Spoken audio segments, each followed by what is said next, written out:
എല്ലാവർക്കും നമസ്കാരം. ഇന്ന് ഈ വിജയദശമി നാളിൽ ടൈംസ് ഓഫ് നോർത്തിൻ്റെ അതിഥിയായി നമ്മുടെ മുന്നിൽ എത്തിയിരിക്കുന്നത് അനശ്വര ഗാനരചയിതാവായ വയലാർ രാമവർമ്മ സാറിൻ്റെ മകനായ പ്രശസ്ത ഗാനരചയിതാവ് വയലാർ ശരത്ചന്ദ്ര വർമ്മ സാറാണ്. സർ നമസ്കാരം. നമസ്കാരം. എല്ലാവർക്കും നമസ്കാരം. 1992 മാഘമാസം മല്ലികപ്പൂ കോർക്കും കാവിൽ എന്ന ഗാനത്തോടെയാണ് മലയാള സിനിമയിലേക്ക് കാൽച്ചുവടെടുത്ത് വെച്ചത് സാറ്.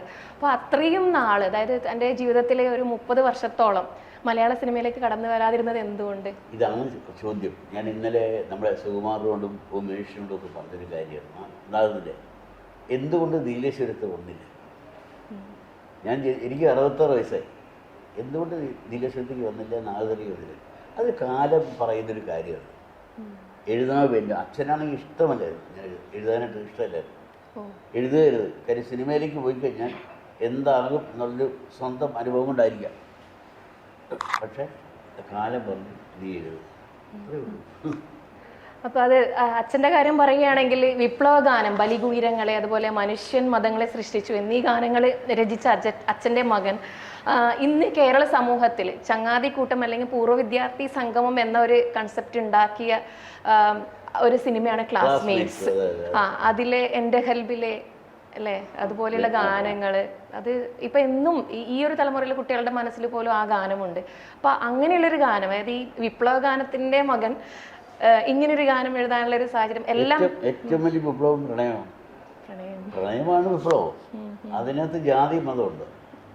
ഒരു ഹിന്ദു കുഞ്ഞിനെ കണ്ടു കഴിഞ്ഞാൽ ഒരു മുസ്ലിം ചെറുപ്പക്കാരന് പ്രേമം തോന്നുന്ന പഴം പറയോ, തിരിച്ചും നല്ല പ്രണയം, അത്രേ ഉള്ളൂ. എൻ്റെ കാര്യത്തിലെ വലിയരാവാണെങ്കിലും നല്ലവയാണെങ്കിലും അതാണ് ശരി. അത്രേ ഉള്ളൂ. അല്ല എന്ന് പറയുന്ന ആരെങ്കിലും ഉണ്ടെങ്കിൽ അവരെയാണ് തല്ലി വരുന്നത്. അതേപോലെ ഭക്തിഗാനങ്ങൾ എടുത്തു കഴിഞ്ഞാൽ വയലാറിന് ശബരിമലയിൽ തമ്മിൽ സൂര്യോദയം എഴുതിയപ്പോൾ നെഞ്ചിലെ വെളിച്ചത്തിന് കതിരെടുക്കുന്നതാണ്. നെഞ്ചിൽ വെളിച്ചമാണ്. അതൊക്കെ നമ്മൾ അത്രേ ഉള്ളൂ വരുന്നത്, എല്ലാം നെഞ്ചിലാണ്. അതേപോലെ ഭക്തിഗാനങ്ങൾ, നമ്മുടെ മദഗജമുഖനെ എന്ന് തുടങ്ങുന്ന ഗാനം, അതാണ് തരംഗിണിയുടെ അല്ലെ, തരംഗിണി ആദ്യമായി സാറിൻ്റെ രചനയിൽ ഇറക്കിയ ഒരു ഗാനമാണ് മദഗജമുഖനെ. അതുപോലെ കൂടുതൽ ഭക്തിഗാനങ്ങൾ സാറിൻ്റെ ഇഷ്ടംപോലെ ഉണ്ടല്ലേ. ഞാനിപ്പോൾ ഉമേഷിനോട് പറഞ്ഞു, നാദം ചെയ്യേണ്ട ഒരു കാര്യം ഞാൻ പറയാം. 32 ഗണപതികൾ, എത്ര രൂപ അതിനനുസരിച്ചില്ല. ഞാൻ നാദത്തിൻ്റെ പരിപാടിക്ക് വന്നപ്പോൾ എൻ്റെ 2 പാട്ട് പാടി, പക്ഷേ സന്തോഷം. 32 ഗണപതികൾ, 32 ഗണപതിയെക്കുറിച്ച് ഞാൻ ഒരു പാട്ട് എഴുതി. ബാലരൂപനായ ഗണപതി നമോ നമ, അങ്ങനെ ഒരു പാട്ട് നാദം ചെയ്താൽ കോറസായിട്ട് പാടണം, ആൾക്കാരെ അറിയിക്കുക. ഞാൻ വിപ്ലവകാരിയാണ്, കമ്മ്യൂണിസ്റ്റുകാരനാണ്, അത് വേറെ സത്യം. പക്ഷേ എങ്കിലും ഇവരെയൊക്കെ ചീത്ത പറയണമെങ്കിൽ, ദൈവത്തിനെ ചീത്ത പറയണമെങ്കിൽ അടുപ്പം വേണം. അതല്ലേ സുഖം. പേടിച്ച് നിൽക്കേണ്ട കാര്യം, ഒരു ഈശ്വരനെയും പേടിക്കേണ്ട കാര്യം ഇവരെ തന്നെ നമ്മളെ നല്ലതും ചീത്തയും തോന്നിപ്പിക്കുന്നു, അല്ലേ? അപ്പം അതുകൊണ്ട് ഭയം വേണ്ട, നമ്മൾ സ്വയം അങ്ങോട്ട് പോയേക്കുക, അത്രയേ ഉള്ളൂ. എനിക്ക് അതാ പറയാനുള്ളത് കേട്ടോ. നാദം എന്നുള്ള ഇതിലൂടെ പറയാനുള്ള കാര്യമാണ് കേട്ടോ. അത് തന്നെ ചെയ്യുക. ഒന്നും ഭയപ്പെടേണ്ട. സ്വന്തം ശക്തിയും സ്വന്തം ഉള്ളിലൊരു കഴിവുണ്ട്, അത് ആര് കണ്ടുപിടിക്കുന്നു അവരുടെ പുറകെ പോകും.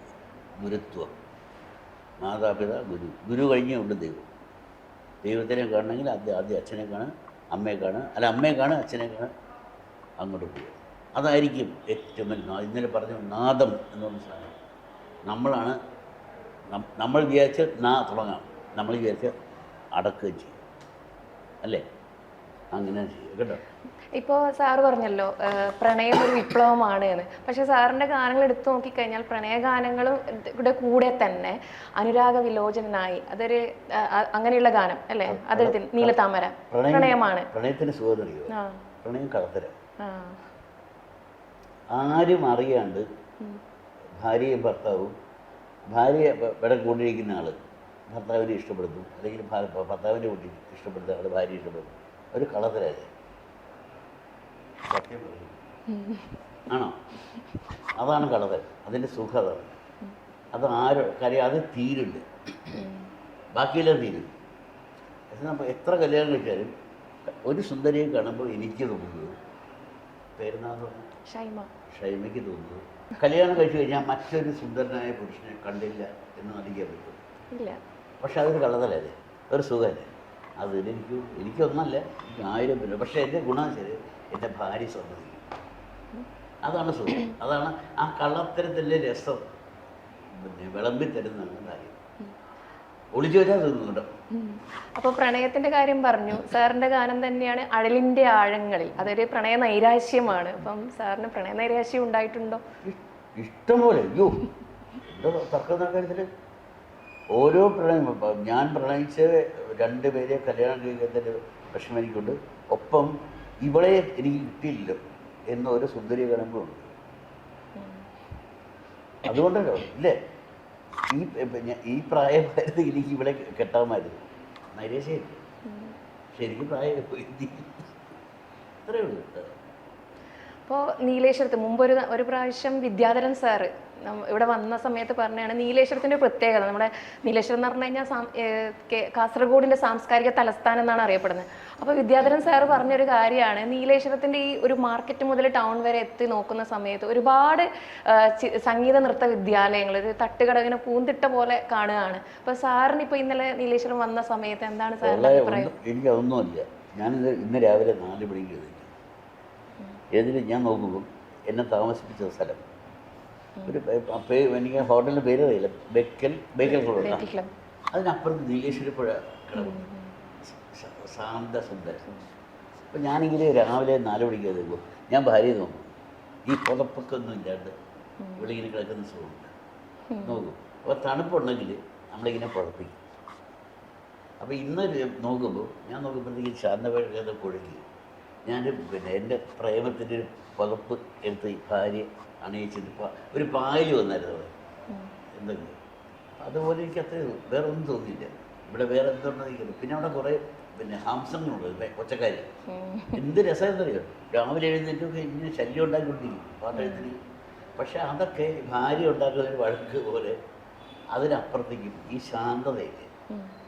നീലേശ്വരം എന്ന് പറയുന്നത് എനിക്കറിയില്ല, നീലി ഈശ്വരം എപ്പോൾ ചേർന്ന നീലിമയാണല്ലോ.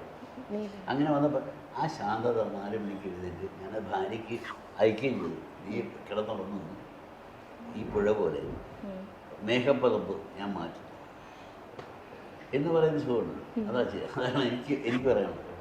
പിന്നെ സാറ് നമ്മൾ തുടക്കത്തിൽ പറഞ്ഞു 1992 സിനിമയിലേക്ക് കാലെടുത്ത് വെച്ചത്. അപ്പം അന്നുള്ള സിനിമാ ഗാനങ്ങളും ഇന്നിപ്പം 10-25 വർഷങ്ങൾ 35 വർഷങ്ങൾ കഴിഞ്ഞല്ലോ, 35 വർഷത്തോളം എടുക്കുന്നു.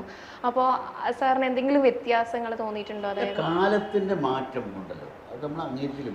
എൻ്റെ മോള് എന്നെ പോലെ ആകണം എന്ന് ഞാൻ ശഠിച്ചാലേ കുഴപ്പം. പക്ഷെ ഒരു കാര്യമുണ്ട്, സംഗീതത്തിന് ഗുണമുണ്ടായിരുന്നു, അക്ഷരത്തിൻ്റെ ഗുണം. ഇത് മാറുന്നില്ല. ഇതിന് പിന്നെ നമ്മൾ ഏതെങ്കിലും രാഗം മാറിയിട്ടുണ്ട്, ഇത്തരം അക്ഷരങ്ങൾ മാറിയിട്ടുണ്ട്, അക്ഷരക്കൂട്ട് മാറിയിട്ടുണ്ട്. അപ്പം ഞാൻ പറയുന്നത് നമ്മളുടെ ഒരു രീതിയിൽ അക്ഷരങ്ങളുടെ കൂട്ടിനെ മാറ്റുന്നത് ചെയ്തോട്ടെ, പക്ഷെ അത് വൃത്തികേടാണ്. അത്രയേ ഉള്ളൂ. മാറ്റമുണ്ട് കേട്ടോ. കാര്യം പുതിയ ആൾക്കാർ ചെയ്യുന്നത് ശരിയോ തെറ്റാണെന്ന് ഞാൻ പറയുന്നില്ല. ഇപ്പം ഇന്ന് ഞാൻ പറഞ്ഞല്ലോ, ഇലുമിനാറ്റി എന്നുള്ള പാട്ടിനെ കുറിച്ച് എല്ലാവരും കേട്ട് പറയും. കേട്ടില്ലേ പാട്ട് ഇലുമിനാറ്റി? പക്ഷെ അതിനകത്തൊരു വരിയുണ്ട്, എനിക്ക് കരയാൻ കണ്ണീരില്ല, കാരണം എൻ്റെ കണ്ണീരൊപ്പനാളില്ല. കണ്ണീരൊപ്പനാളില്ല എന്ന് പറയുന്നൊരു കാലഘട്ടത്തിലാണ് ഇപ്പോൾ ജീവിക്കുന്നത്. അതുകൊണ്ടാണ് കേട്ടോ. ടൈംസ് ഓഫ് നോർത്തിൻ്റെ പ്രേക്ഷകരോടും അതേപോലെ നമ്മുടെ തലമുറയോടും സാറിന് എന്തെങ്കിലും പറയാനുണ്ടെങ്കിൽ ഒന്ന്? ഉണ്ട്, തീർച്ചയായിട്ടും. നിങ്ങൾ പിന്നെ എല്ലാ പേരോടും പറയാൻ ഒറ്റ കാര്യം, ഇത് എൻ്റെ വരിയല്ല കേട്ടോ, ഞാൻ എഴുതുകയല്ല, എൻ്റെ കൂട്ടുകാരൻ എഴുതിയ ഒരു വരിയാണ്. ഉണ്ണി വീഗു എന്നുള്ള ഒരാളെ എഴുതുക. നമ്മളെ സ്വപ്നങ്ങളുടെ പിന്നാലെ പോകും എല്ലാവരും, മരണം നമ്മളെ പിന്നാലെ വരുന്നു. ആര് ആദ്യം കൂട്ടിയുണ്ടോയെന്നറിയില്ല, പക്ഷെ നമ്മുടെ സ്വപ്നത്തിനെ കൂട്ടിമുട്ടാൻ തന്നെ തയ്യാറാകുക. മരണം പോകാൻ പറ, അതേ പറയാം. നമസ്കാരം. നന്ദി സർ.